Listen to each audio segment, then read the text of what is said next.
4:48 de la tarde, retomamos la transmisión en directo de la sesión de la Comisión de Constitución, ya con los invitados mencionados en el hemiciclo principal. Veamos. ¿Por qué sostenemos que el proyecto es inconstitucional?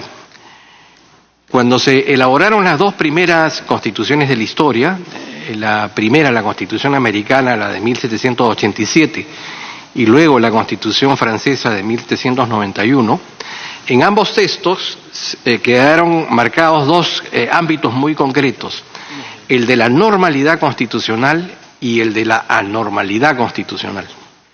Estamos en el ámbito de la normalidad constitucional cuando opera el estatuto de poder, hay una separación, un equilibrio de poderes, los ciudadanos ejercen cabalmente los derechos ciudadanos que el texto les reconoce, y la vida ciudadana discurre, ¿no es cierto?, con toda tranquilidad, con lo cual el Estado cumple sus fines y los ciudadanos pueden desarrollar su proyecto de vida.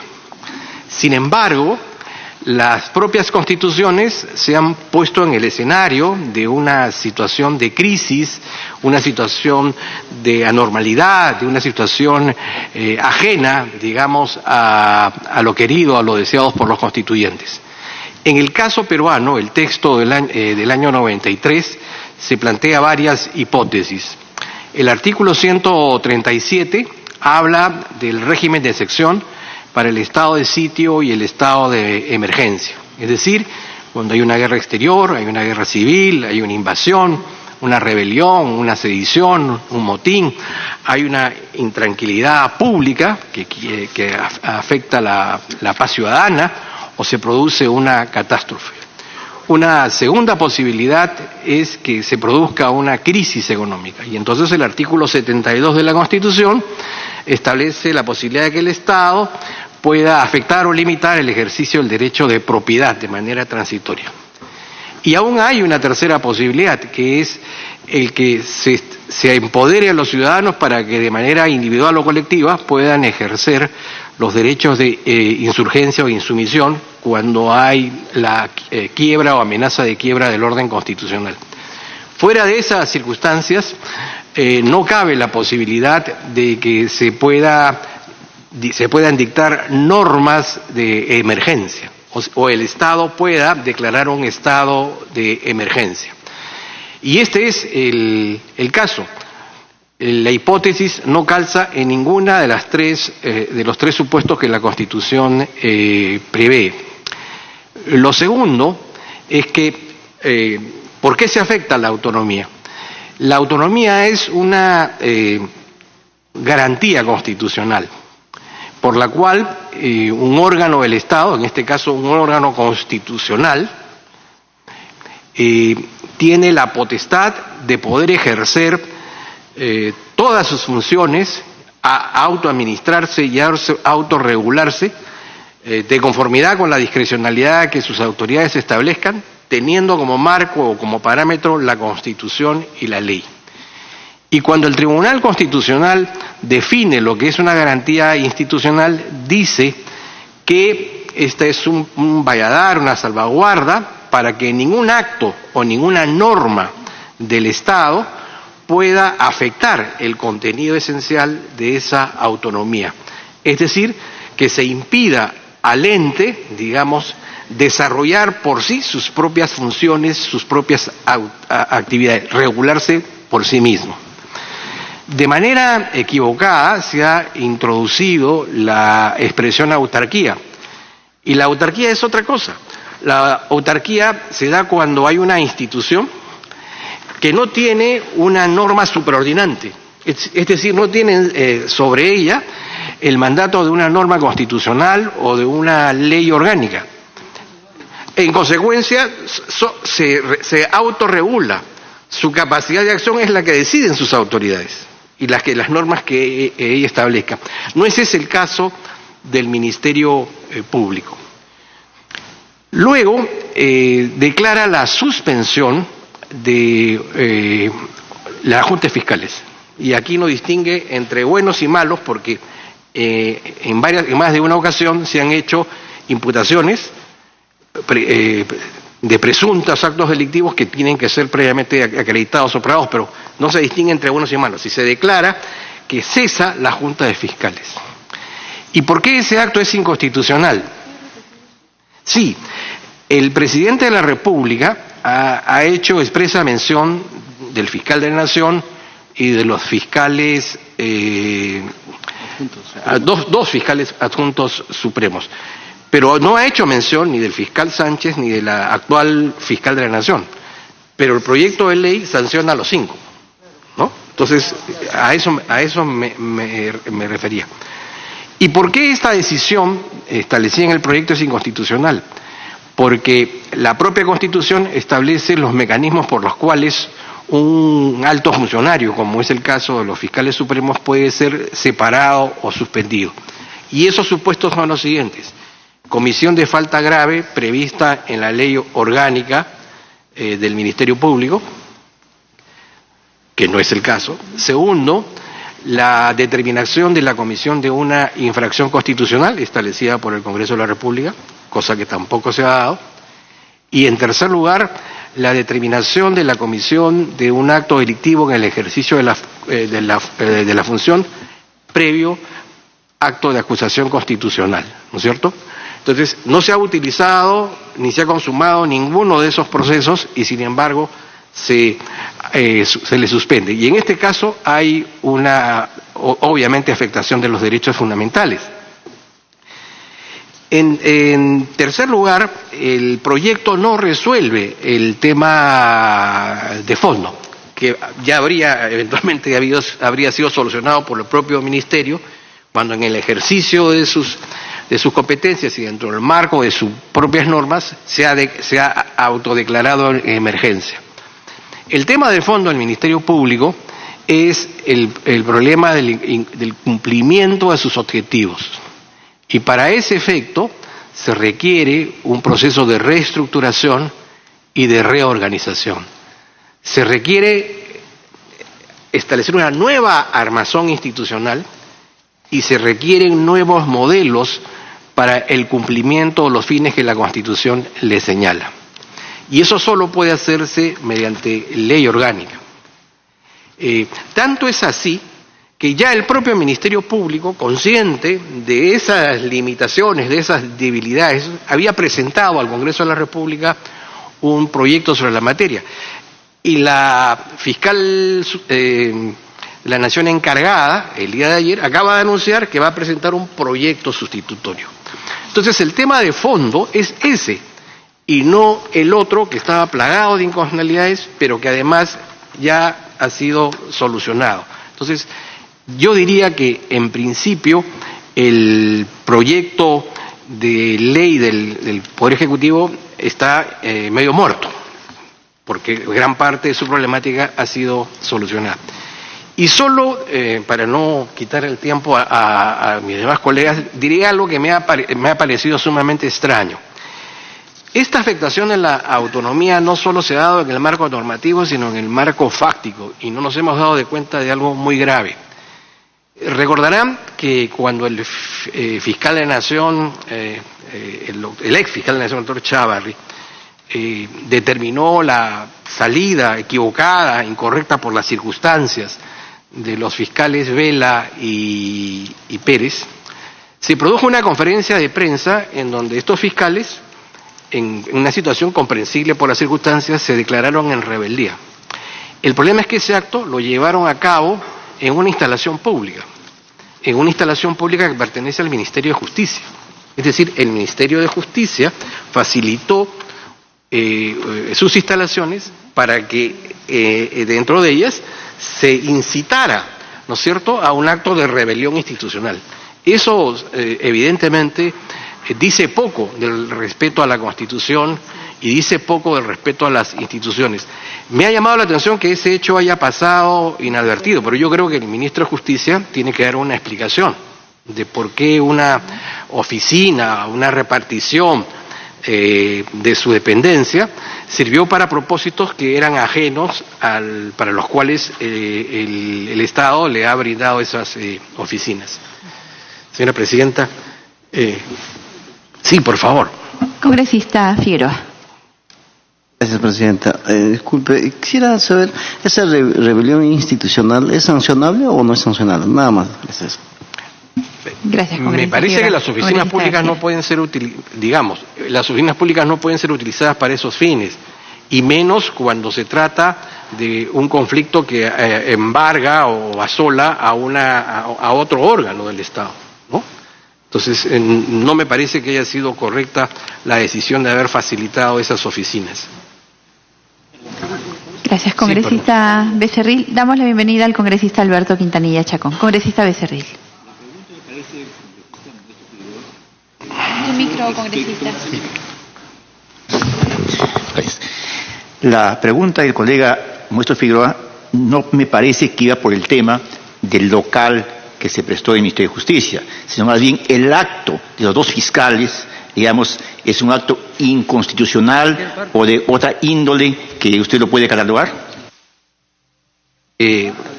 Bueno, en cualquier parte las resoluciones, por más que nos gusten o no nos gusten, deben cumplirse, pero se entiende que el Ministerio Público está en una situación de crisis y había un desgobierno total, y es en ese marco en donde se ha dado esa situación. Obviamente no es una situación deseable, no debería haber pasado nunca, ¿no? Pero yo, más que incidir en las declaraciones de los fiscales, que estaban ejerciendo un acto de defensa en todo caso, es la actitud permisiva de un órgano del Estado para que estas situaciones se consumen dentro de él, ¿no? Muchas gracias, Presidenta. Gracias, doctor García Tom. La Presidencia le agradece su participación y ofrece la palabra al doctor Carlos Mejía Ramírez. Sí, congresista. ¿Cómo vamos a hacer el procedimiento? ¿Todos salen después preguntamos? Sí, ya. Sí. Y luego todos pueden responder a las inquietudes que pueden ser múltiples. El doctor Carlos Mejía Ramírez ha sido presidente del Tribunal Constitucional en el periodo 2008 y en el periodo 2011-2012. Es especialista en Derecho Constitucional. Doctor Mejía, tiene usted la palabra. Bueno, muchas gracias a la Comisión de Constitución por la invitación. Yo lo que quisiera es empezar teniendo en cuenta, en primer lugar, los constitucionalistas, qué concepto de constitución manejamos. Y el concepto porque se podría decir desde un punto de vista muy positivista, que todos los estados tienen constitución, pero hay constituciones de naturaleza eminentemente política que han sido dadas para que gobierne el duque, el Führer, pero hay constituciones que han sido dadas para el respeto de los derechos fundamentales, y esto solo es posible con la división de los poderes. Entonces los constitucionalistas nos manejamos bajo el concepto de lo que está establecido en el artículo 16 de la Declaración de los Derechos Fundamentales del Hombre y del Ciudadano de la Revolución Francesa, es el artículo 16 de 1789, donde se dice muy claramente: en un Estado donde no están garantizados los derechos fundamentales ni establecida la división de los poderes, ese Estado no tiene constitución. Ese es el concepto jurídico que los constitucionalistas o que los abogados manejamos. Y se trata de dos principios fundamentales que no se pueden romper. O sea, no puede haber concentración de poder, porque entonces no hay derechos humanos. Y si no hay derechos humanos, no hay constitución. Entonces, desde esa perspectiva también, de un punto de vista dogmático constitucional, nosotros hacemos la diferencia entre lo que se conoce como órganos de naturaleza constitucional, de lo que también en la doctrina se conoce como órganos de relevancia constitucional. Entonces, en la lógica de este concepto jurídico, los órganos de naturaleza constitucional van a ser aquellos que garantizan o que forman parte de la división de los poderes y que garantizan los derechos fundamentales. Y entre esos órganos, claro, no me cabe la menor duda, entre esos órganos de naturaleza constitucional está el Ministerio Público, porque es el titular de la acción penal.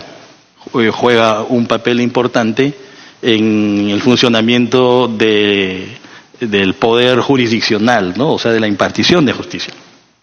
¿Y cuáles serían algunos órganos de relevancia constitucional? Bueno, se dice que son órganos que la Constitución les da una cierta importancia, pero que no forman parte del entramado necesario para garantizar la división de poderes y los derechos fundamentales. Como por ejemplo, la Defensoría del Pueblo pudo haber estado ahí o en una ley. Por ejemplo, en la Constitución del 79, la Defensoría del Pueblo formaba parte del Ministerio Público. Entonces, el órgano de naturaleza constitucional era el Ministerio Público, pero la Defensoría del Pueblo era de relevancia constitucional.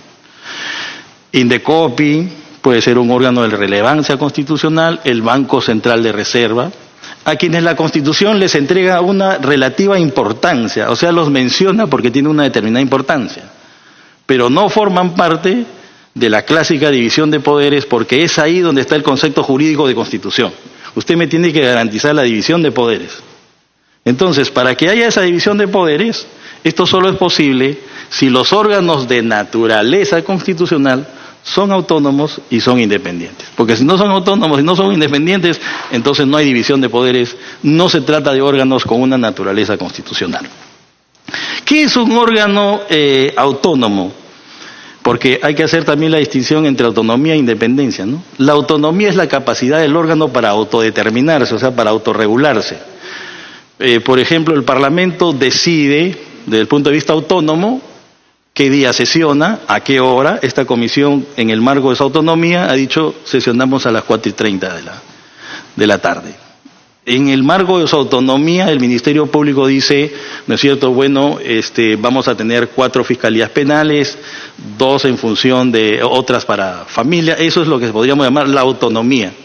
¿Cómo es que yo me organizo? ¿Cómo organizo mi despacho? ¿Cuántos magistrados, cuántos asesores voy a tener? En fin, ¿cómo les voy a pagar? ¿Cuál va a ser su régimen laboral? Yo lo decido, eso es la autonomía. Y la independencia tiene que ver fundamentalmente con que otros órganos externos no pueden intervenir ni interferir en mi funcionamiento. Entonces, la autonomía tiene que ver en la manera como me organizo, pero la independencia es que los de afuera no influyan. Entonces, teniendo en cuenta esos 2 conceptos o esos 3 conceptos, el concepto jurídico de constitución, el concepto o la diferencia entre órganos de naturaleza constitucional y de relevancia constitucional y la distinción entre autonomía e independencia, está claro que vamos a llegar a una conclusión, ¿no? La conclusión es de que el Ministerio Público es un órgano de naturaleza constitucional. Y como órgano de naturaleza constitucional tiene autonomía y tiene independencia. ¿Y dónde es que está establecida pues la autonomía y la independencia de este órgano? A mí me da la impresión que esto está muy claro, sobre todo en el artículo 158, ¿no? Cuando la Constitución señala que al Ministerio Público le corresponden, dice,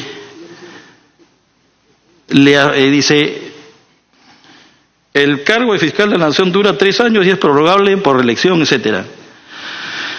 Los miembros del Ministerio Público tienen los mismos derechos y prerrogativas y están sujetos a las mismas obligaciones que los del Poder Judicial en la categoría respectiva.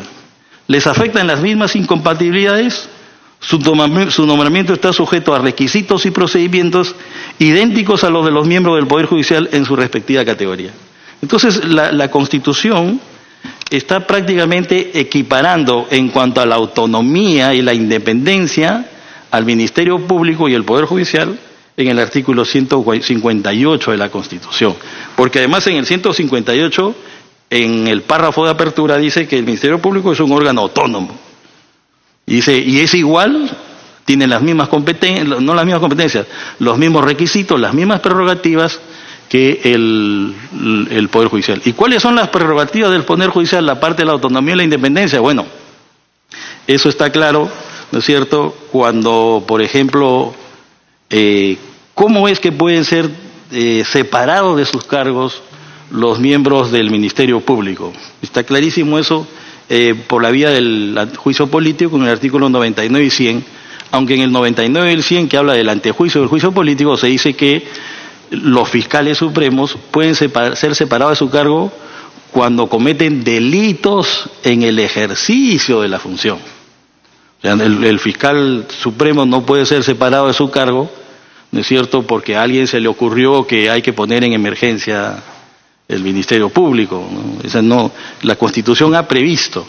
Y ha previsto también en el artículo 154, cuando habla del Consejo Nacional de la Magistratura, en los incisos 1, 2 y 3, cómo es que, bueno, y qué pasa si es que estos fiscales no han cometido ningún delito, pero sí alguna inconducta, ¿no? O el famoso fenómeno de la ratificación. Dice, el Consejo Nacional de la Magistratura es el que nombra, previo concurso público de méritos, a los fiscales y a los jueces en todos sus niveles.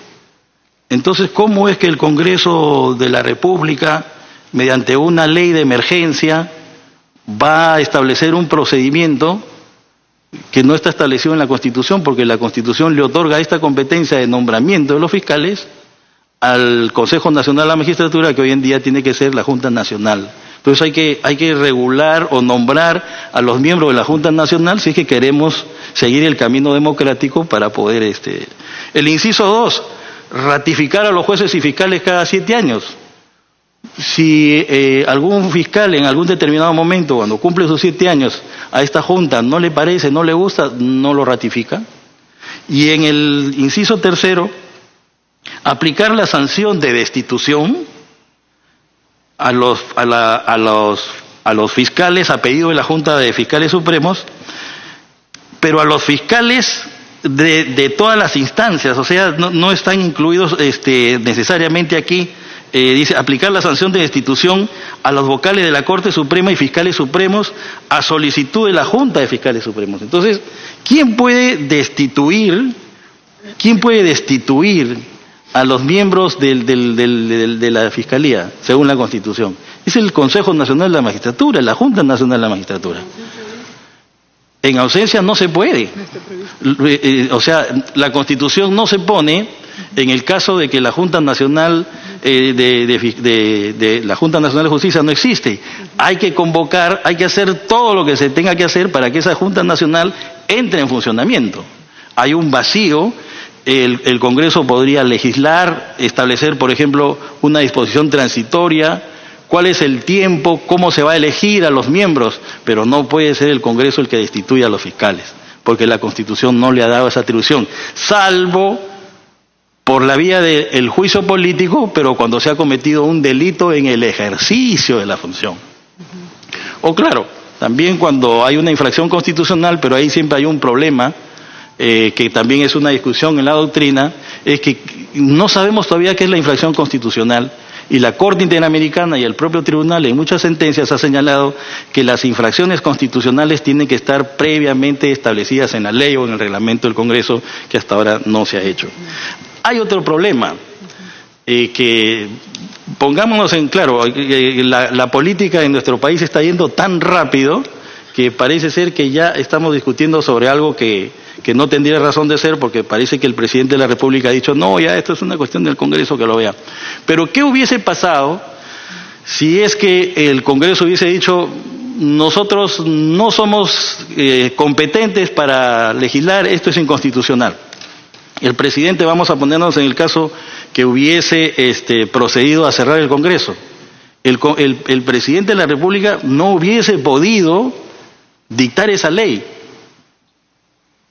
¿Por qué no podía? Porque en la Constitución, en el artículo 106, dice que las entidades del Estado se regulan mediante ley orgánica y que no son delegables a la Comisión Permanente, que es el órgano que hubiese quedado vigente si es que el presidente cerraba el Congreso, no son delegables a esta Comisión Permanente las leyes orgánicas. Entonces, si el presidente hubiese disuelto el Congreso, que es la palabra exacta, nos hubiésemos quedado, o sea, el presidente no hubiese podido obtener lo que él estaba buscando, la reforma del propio Ministerio Público. ¿Por qué? Porque disolver el Congreso importaría de que la Comisión Permanente no pudiese legislar, porque no es delegable a la Comisión las leyes orgánicas. Nada más, creo que sobre lo cual quería decir, espero que haya sido bastante claro, ¿no? Muchas gracias. La Presidencia agradece la opinión del doctor Carlos Mejía Ramírez y ofrece la palabra al doctor Ernesto Álvarez Miranda, presidente del Tribunal Constitucional en el periodo 2012 y especialista en Derecho Constitucional. Doctor Álvarez Miranda, tiene usted el uso de la palabra. Muchas gracias, señora Presidenta, por la invitación. Extendiendo el agradecimiento a todos los señores congresistas.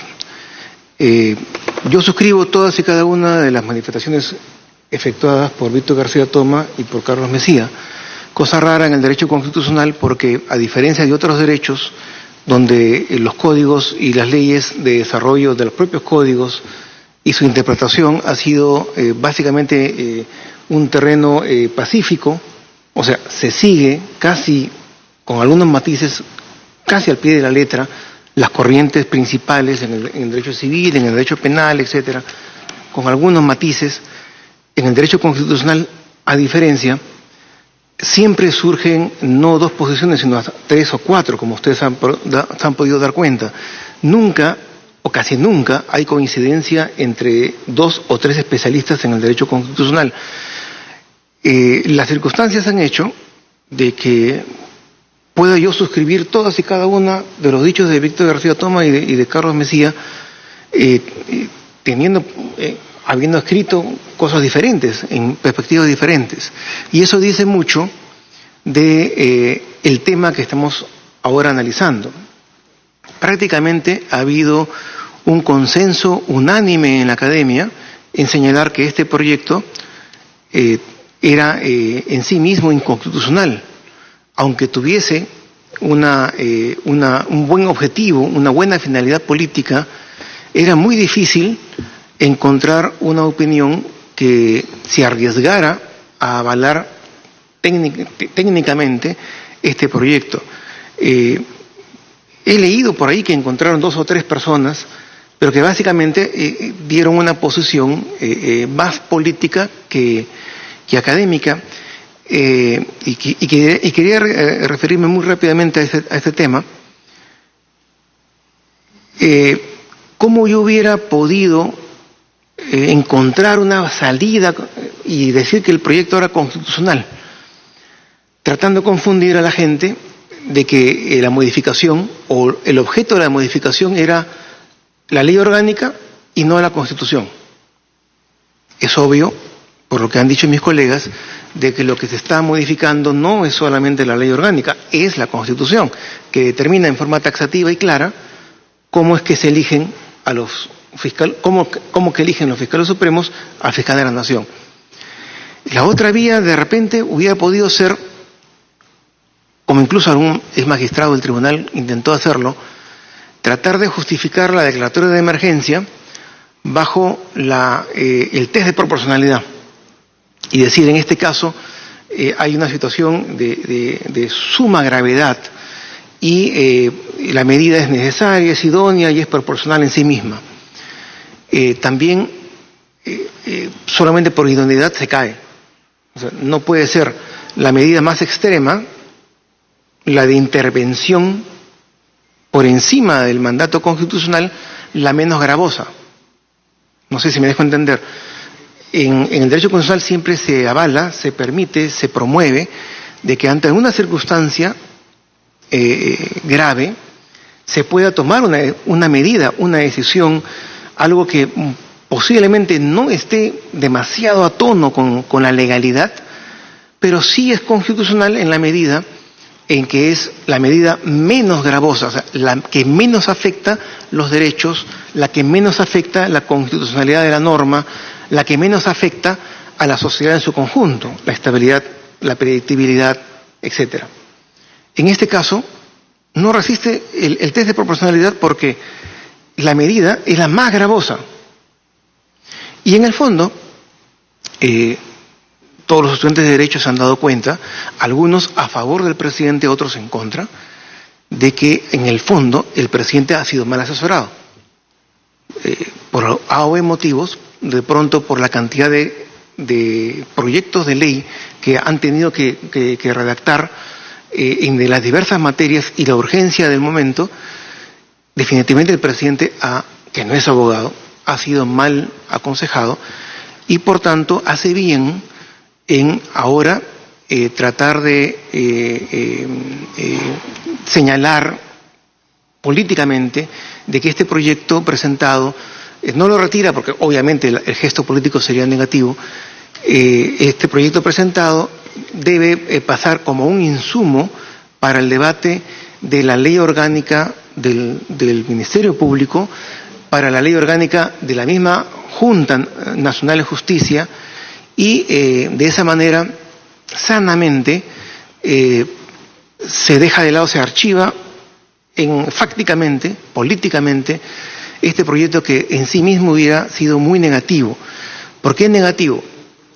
Porque por más que hubiésemos suscrito políticamente la necesidad política del presidente de la República, hubiésemos aprobado un antecedente que hubiese sido nefasto no solamente para este año, para los siguientes, sino para ahora que no hay reelección, cosa que también en la academia no encuentra justificación.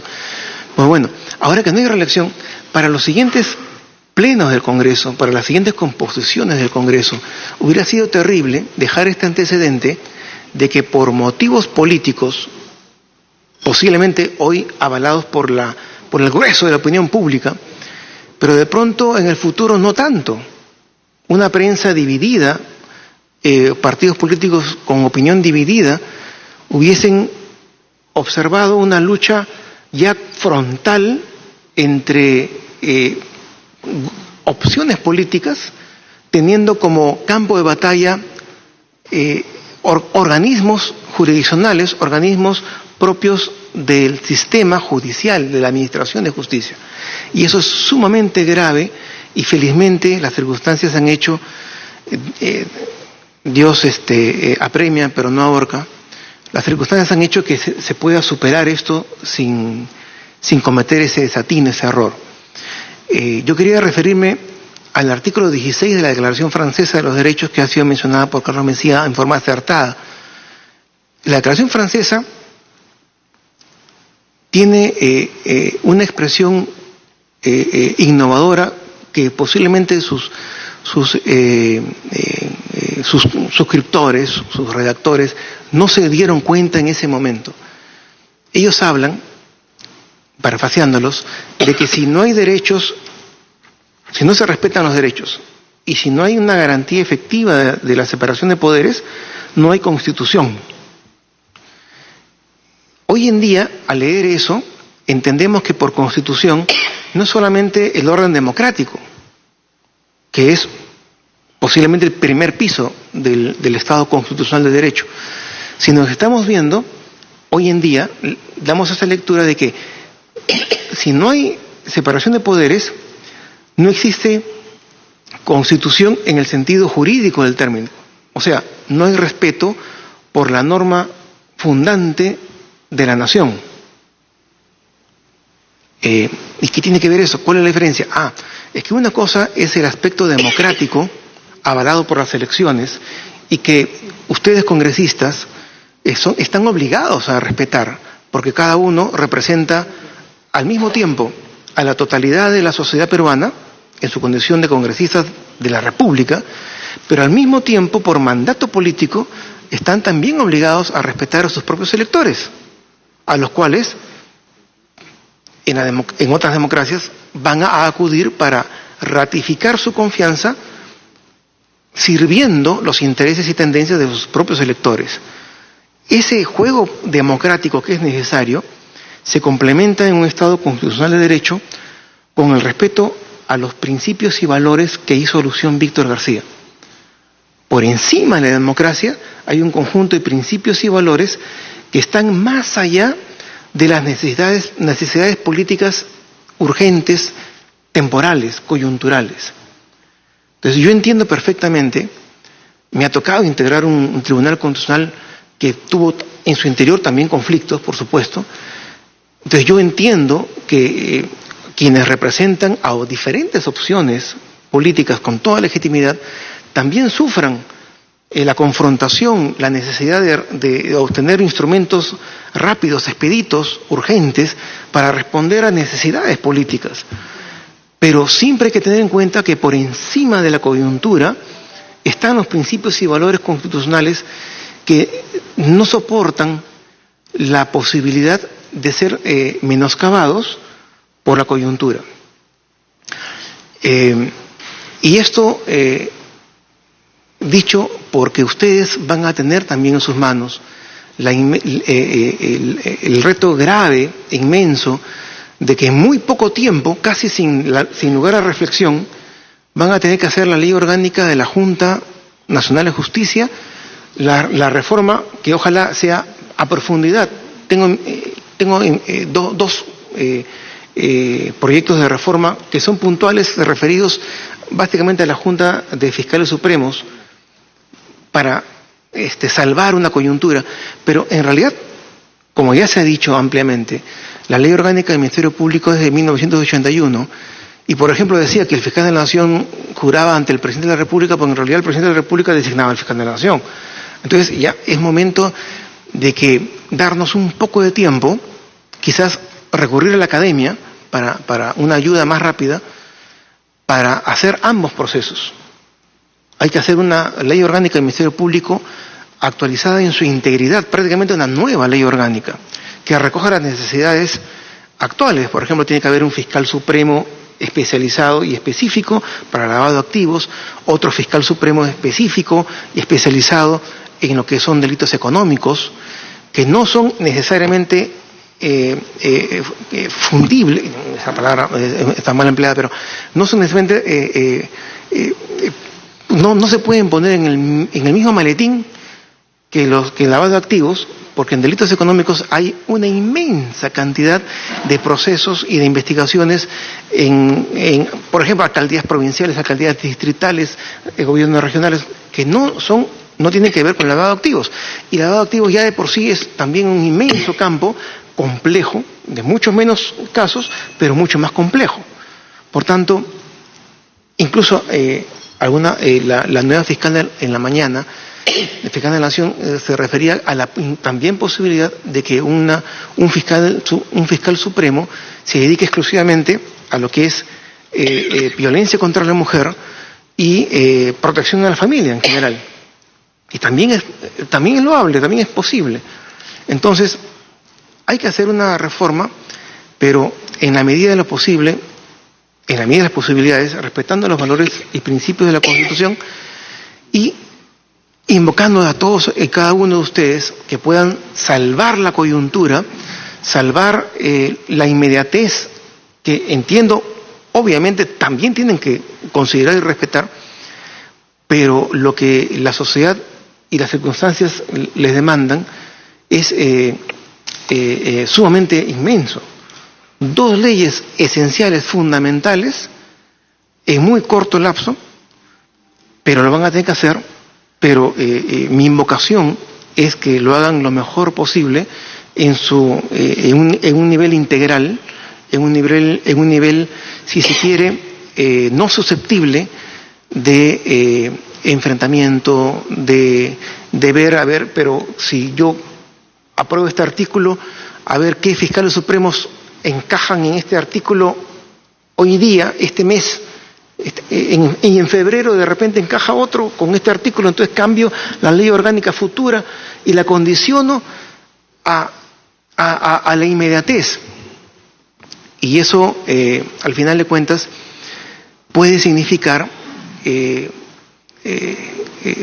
avalar, responder a los dictados del grupo político, pero puede significar traicionar las necesidades de la nación y la sociedad en su conjunto, que es a lo que todos, al final de cuentas, nos debemos. Muchísimas gracias. La Presidencia agradece la opinión del doctor Ernesto Álvarez Miranda.